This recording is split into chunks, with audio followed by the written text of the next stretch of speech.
இது ஃபர்ஸ்ட் மலேசியாவின் செய்திகள் உங்களுக்காக.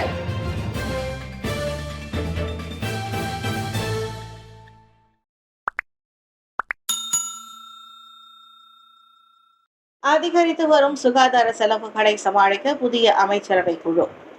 மலேசியாவில் மலிவு விலையில் தனியார் சுகாதார பராமரிப்பை உறுதி செய்யும் நோக்கில் நிதி மற்றும் சுகாதார அமைச்சர்கள் தனியார் சுகாதார செலவுகள் குறித்த கூட்டு அமைச்சர் குழு ஒன்றை அதிகாரப்பூர்வமாக நிறுவியுள்ளது. இன்று தனது முதல் கூட்டத்தை நடத்திய இக்குழு மருத்துவ பணவீக்கத்தை நிர்வகிப்பதிலும் தனியார் சுகாதாரத்துறையில் வெளிப்படைத்தன்மை மற்றும் நிலைத்தன்மையை மேம்படுத்துவதிலும் முழு நாடு அணுகுமுறையையும் ஒருங்கிணைப்பதையும் நோக்கமாக கொண்டுள்ளது என்று அமைச்சகங்கள் தெரிவித்துள்ளன. இந்த புதிய அமைச்சரவை குழுவில் 2ஆம் நிலை நிதி அமைச்சர் அமீர் ஹம்சா அசிசான் மற்றும் சுகாதாரத்துறை அமைச்சர் சுல்கிஃப்லி அகமது ஆகியோர் இணைத் தலைவர்களாக நியமிக்கப்பட்டுள்ளனர். பொது மருத்துவமனைகளில் கூட்ட நெரிசலை குறைத்து அதன் அடிப்படையிலான பராமரிப்பை தழுவி செலவு குறைந்த விருப்பங்களை விரிவுபடுத்துவதன் மூலம் தனியார் சுகாதார பராமரிப்புக்கான அணுகலை மேம்படுத்துவதே இந்த குழுவின் நோக்கமாகும் என்று சுல்கிஃப்லி தெரிவித்தனர். சம்மன்கள் காட்டாத வாகனம் விரைவு பேருந்து இயக்க நிறுவனங்களின் பட்டியலை வெளியிட்ட MOT.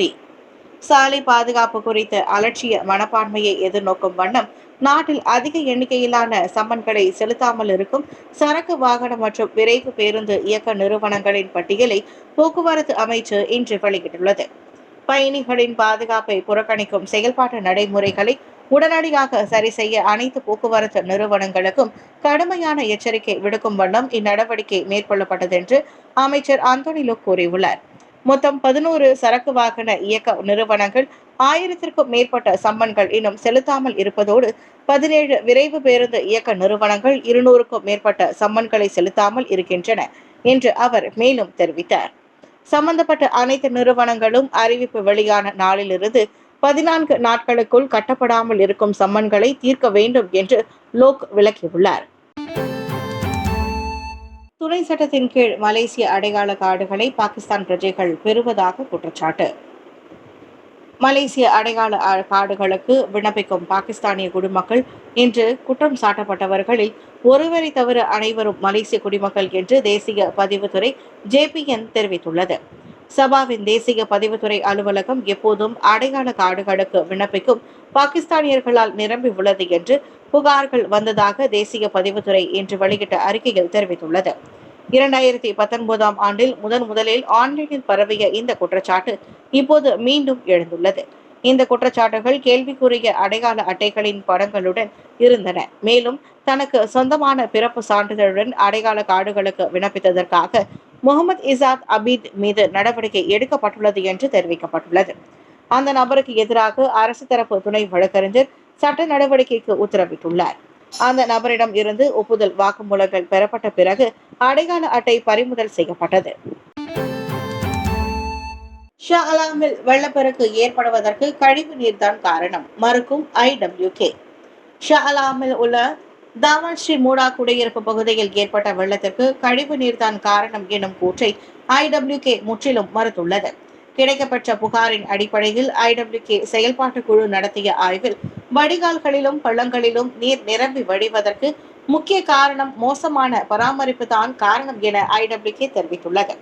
வடிகால்களிலும் பள்ளங்களிலும் குப்பை, மணல் படிவுகள் மற்றும் மர வேர்கள் நிறைந்து வடிகால் கால்வாய்களை மூடி உள்ளன என்பது தெரிய வந்துள்ளது. கூடுதலாக பூங்காவின் தாழ்வான இடம் மற்றும் கிளாங் நதிக்கு அருகாமையில் இருப்பதால் அந்த பகுதி அடிக்கடி வெள்ளத்தில் மூழ்கும் என்பது அனைவரும் அறிந்ததே. கடந்த 30 ஆண்டுகளுக்கு மேலாக செயல்பாட்டில் உள்ள கழிவுநீர் குழாய் அமைப்பு வீட்டு வசதி பகுதிக்கு மேம்பாட்டான திட்டத்தின் அதன் அடிப்படையில் விரிவான தொழில்நுட்ப திட்டங்களின்படி கட்டப்பட்டதாகவும் IWK தெரிவித்துள்ளது. நீலாயில் சண்டை, 4 பேர் கைது, காயமடைந்தவருக்கு 400 தையல்கள். கடந்த ஞாயிற்றுக்கிழமை நெகிரி செம்பிலான் பண்டார்பாரு நீலாயில் ஒரு துரித உணவகத்தின் முன் நடந்த சண்டையில் காவல்துறையினர் 4 சந்தேக நபர்களை கைது செய்துள்ளனர். அதிகாலை 2:30 மணியளவில் நடந்த இச்சம்பவத்தில் பாதிக்கப்பட்டவரை கத்தியால் வெட்டியதால் அவரது உடல் முழுவதும் சுமார் 400 தையல்கள் போடப்பட்டதாக நீலாய் காவல்துறை தலைவர் அப்துல் மாலிக் ஹாசிம் தெரிவித்துள்ளார். கைது செய்யப்பட்ட அந்த 4 சந்தேக நபர்களும் தண்டனை சட்டத்தின் கீழ் வழக்கு பதிவு செய்யப்பட்டு விசாரணைக்கு உதவுவதற்காக நாளை வரை தடுப்பு காவலில் வைக்கப்பட்டுள்ளதாக அவர் மேலும் கூறியுள்ளார். இந்நிலையில் சம்பவத்தன்று கத்தியால் வெட்டப்பட்டு இரத்த வெள்ளத்தில் இருந்த அந்நபரை மருத்துவமனைக்கு உடனடியாக கொண்டு சென்று சிகிச்சை அளித்தது குறிப்பிடத்தக்கது. தவறான நடத்தையால் முன்னாள் ஆசிரியரின் பணிக்கொடையிலிருந்து பிடித்தம் செய்யப்பட்ட 58,000 ரிங்கிட் திருப்பித் தர உத்தரவு. இடைநிலைப்பள்ளி முன்னாள் ஆசிரியர் ஒருவர் பணியில் இருந்தபோது 192 நாட்கள் பள்ளிக்கு வராமல் இருந்ததால் கிராச்சுவிட்டி எனப்படும் அவரது பணிக்கொடையிலிருந்து பிடித்தம் செய்யப்பட்ட சுமார் 58,000 ரிங்கிட்டை அரசாங்கம் அவருக்கு திருப்பித் தர வேண்டும். அரசாங்கத்தின் இறுதி மேல்முறையீட்டை தள்ளுபடி செய்து புத்திரஜயா மேல்முறையீட்டு நீதிமன்றம் ஏகமனதாக அத்தீர்ப்பை வழங்கியது. ஜேம்ஸ் அருள் செல்வம் எனும் அவ்வாசிரியர் பொது சேவை ஊழியர்களின் நடத்தை மற்றும் ஒழுக்கம் தொடர்பான விதிமுறைகளின் கீழ் தவறேதும் இழைக்கவில்லை.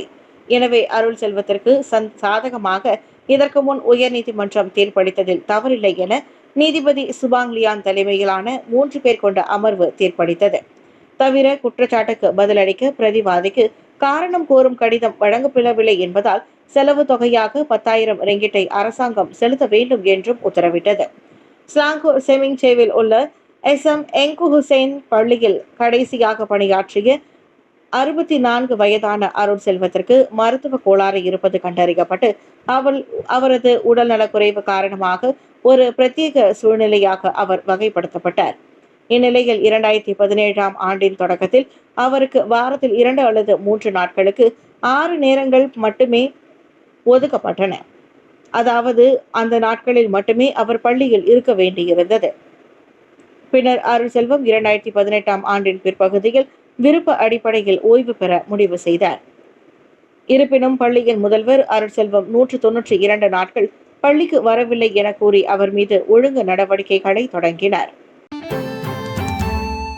பினாங்கில் போலீசாரை தாக்கிய 11 வயது இளைஞன் குற்ற ஒப்புதலை நீதிமன்றம் நிராகரித்தது. பினாங்கு போலீஸ் தலைமையகத்தை சேர்ந்த அதிகாரிகளை தாக்கிய குற்றத்தை ஒப்புக்கொண்ட 19 வயது இளைஞனின் வாக்குமூலத்தை ஜார்ஜ் டவுன் மேஜிஸ்ட்ரேட் நீதிமன்றம் இன்று நிராகரித்தது. கடந்த ஞாயிற்றுக்கிழமை அன்று இரவு 9:40 மணிக்கு மாநில போலீஸ் தலைமையக பாதுகாவலர் சாவடியில் 31 வயது அகமது ஜபருல் யாஹ்யாவை தாக்கியதே குற்றச்சாட்டாகும். இந்நிலையில் அகமது ஜபருலின் கன்னத்தில் குத்தி அவரின் நெஞ்சை கடித்ததை நீதிமன்ற விசாரணையின் போது ஐங்கரன் ஒப்புக்கொண்டார். அக்குற்றத்திற்கு அதிகபட்சம் ஓராண்டு சிறையும் 2,000 ரிங்கிட் அபராதமும் விதிக்க சட்டத்தில் இடம் உண்டு. ஆனால் குற்றத்தை ஒப்புக்கொண்ட பிறகு ஐங்கரனிடம் காண்பிக்கப்பட்ட சில புகைப்படங்களை அவரால் சரியாக அடையாளம் காண முடியவில்லை. இதனால் ஐங்கரனின் ஒப்புதல் வாக்குமூலத்தை நிராகரிப்பதாக மேஜிஸ்ட்ரேட் நூருல் சுலைஹா பஹ்ரைன் தெரிவித்தார். இதையடுத்து 3,000 ரிங்கிட் தொகையில் அவ்விளைஞனை ஜாமீனில் விடுவித்த நீதிமன்றம் ஜூலை 21ஆம் தேதி வழக்கு மறு செவிமடுப்புக்கு வரும் என்றது. பிரிக்ஃபீல்ட்ஸ் மற்றும் செராஸ் துப்பாக்கிச் சூட்டு சம்பவங்களுக்கு தொடர்பில்லை, போலீஸ் அறிவிப்பு. அண்மையில் 4 நாட்கள் இடைவேளையில் கோலாலம்பூர் பிரிக்ஃபீல்ட்ஸ் மற்றும் செராஸில் நிகழ்ந்த 2 துப்பாக்கிச் சூட்டு சம்பவங்களுக்கும் தொடர்பில்லை. செராஸ் போலீஸ் தலைவர் துணை ஆணையர் ஐடில் புல் ஹசான் அதனை உறுதிப்படுத்தியுள்ளார். என்றாலும் செராஸ் துப்பாக்கிச் சூட்டில் சம்பந்தப்பட்ட சந்தேக நபர்களை இன்னும் போலீஸ் அடையாளம் காணவில்லை என்றார் அவர். செராஸ் ஜாலான் லோக்யூவில் உள்ள பேரங்காடி முன்புறம் ஒருவர் சுட்டுக் கொல்லப்பட்ட சம்பவம் தொடர்பில் முகமூடி கும்பலை போலீஸ் இன்னமும் தேடி வருவதாக நேற்று ஊடகங்கள் செய்தி வெளியிட்டுள்ளன. இதுவரை 18 பேரது வாக்குமூலம் பதிவு செய்யப்பட்டுள்ள போதிலும் சந்தேக நபர்களை அடையாளம் காணும் அளவுக்கு துல்லித துப்பு கிடைக்கவில்லை என கூறப்பட்டது. பிரிக்ஃபீல்ட்ஸ் மற்றும் செராஸ் துப்பாக்கிச் சூட்டு சம்பவங்கள் குண்டர் கும்பல் அம்சங்களை கொண்டிருப்பதாக போலீசின் தொடக்க கட்ட விசாரணையில் தெரிய வந்ததும் குறிப்பிடத்தக்கது. நண்பர் குளிக்கும் போது வீடியோ பதிவு, வீட்டு தோழருக்கு அபராதம். கடந்த வெள்ளிக்கிழமை குளியல் அறையில் மறைத்து வைக்கப்பட்ட கேமராவை பயன்படுத்தி தனது வீட்டு தோழர் குளிப்பதை காணொலியில் பதிவு செய்த குற்றத்தை ஒப்புக்கொண்ட ஆடவர் ஒருவருக்கு இன்று நீதிமன்றம் 3,300 ரிங்கிட் அபராதம் விதித்துள்ளது. பாதிக்கப்பட்ட அந்நபர் குளியல் அறையில் கேமரா சாதனம் மறைவாக இருப்பதை கண்டு கொண்டதுடன் தனது வீட்டு நண்பரின் மேல் சந்தேகம் கொண்டு அவரது மடிக்கணினியை சோதித்துள்ளார். பாதிக்கப்பட்டவர் தன்னுடைய குளிக்கும் காணொலிகளை சந்தேக நபரின் மடிக்கணினியில் கண்டதுடன் பெரும் அதிர்ச்சிக்குள்ளாகி போலீஸ் புகார் செய்துள்ளார். இந்நிலையில் 30 வயதான முகமது ஃபாமி அக்மல் ஜக்காரியா நீதிமன்றம் தனக்கு விதித்த அபராதத்தை முழுமையாக செலுத்தியுள்ளார். உடனிருக்கும் நண்பரின் அடக்கத்தை சீர்குலைக்கும் நோக்கத்துடன் செயல்பட்ட இந்த ஆடவனின் செயல் அருவருக்கத்தக்க ஒன்று எனவும் இன்றைய இளைஞர்கள் இதுபோன்ற செயல்களில் ஈடுபடுவதை தவிர்க்க வேண்டும் எனவும் அறிவுறுத்தப்படுகின்றனர். விடியற்காலையில் ஏற்பட்ட கார் விபத்தில் இளம் ஓட்டுநர் மரணம். இன்று காலையில் கிளான் தாமான் சி லுங்கில் 20 வயது மதிக்கத்தக்க ஒருவர் ஓட்டி சென்ற கார் கவிழ்ந்ததில் உயிரிழந்தார். விபத்து குறித்து அதிகாலை 3:17 மணியளவில் தங்களுக்கு தகவல் கிடைத்ததாக ஸ்லாங்கூர் தீயணைப்பு மற்றும் மீட்புத்துறையின் உதவி இயக்குநர் அகமது முக்லிஸ் முக்தார் கூறினார். ஃபெரடுவா விசா கார் கட்டுப்பாட்டை இழந்து கவிழ்ந்ததை தொடர்ந்து காரின் அடியில் ஓட்டுநர் சிக்கிக் கொண்டார். தீயணைப்பு வீரர்கள் சிறப்பு சாதனங்களை பயன்படுத்தி காரின் அடியில் சிக்கிக்கொண்ட ஓட்டுநரை மீட்டனர். விபத்து நிகழ்ந்த இடத்திலேயே அவர் இறந்துவிட்டதை மருத்துவ அதிகாரிகள் உறுதிப்படுத்தினர். மோசமான வெள்ளத்தால் வர்த்தக வளாகம் மூழ்கும் அபாயத்தில் உள்ளது. தென்மேற்கு சீனாவின் குய்சோ மாநிலத்தில் ஒரு வர்த்தக வளாகம் வேகமாக வெள்ளத்தில் மூழ்கி வருகிறது. அந்த பகுதி 30 ஆண்டுகளில் இல்லாத அளவுக்கு பெரிய அளவில் வெள்ளப்பெருக்கை எதிர்கொள்கிறது என்று தி சன் UK செய்தி வெளியிட்டுள்ளது. ராங்ஜியாங் மாவட்டத்திற்கு அருகே உள்ள பெரிய வர்த்தக வளாகத்தில் இந்த வெள்ள பேரிடர் ஏற்பட்டுள்ளது. அந்த வர்த்தக வளாகத்தின் மேல் தளங்களில் இருந்து தண்ணீர் வேகமாக கீழே விழுவதை சமூக ஊடகங்களில் வெளியிடப்பட்ட வீடியோ காட்சிகளில் காண முடிந்தது. இது ஒரு நீர்வீழ்ச்சி போன்ற காட்சியை உருவாக்கியது. துணிகள் மற்றும் நாற்காலிகள் உள்ளிட்ட பல்வேறு பொருட்கள் நீரோட்டத்தால் அடித்து செல்லப்பட்டு மிதப்பதை காண முடிந்தது. பல வாகனங்கள் நிலத்தடியில் நிறுத்தப்பட்ட பார்க்கிங் பகுதிக்குள் அடித்து செல்லப்பட்ட பயங்கரமான தருணத்தை மற்ற காட்சிகள் காட்டுகின்றன. அந்த வாகனங்களில் ஓட்டுநர்களும் இருந்தனர். தொடர்ச்சியான கனமழையால் ராய்ஜியாங் ஆற்றில் நீர்மட்டம் 114.6 மீட்டராக உயர்ந்ததை அடுத்து கடந்த வெள்ளிக்கிழமை வெள்ள அபாய எச்சரிக்கை விடுக்கப்பட்டுள்ளது.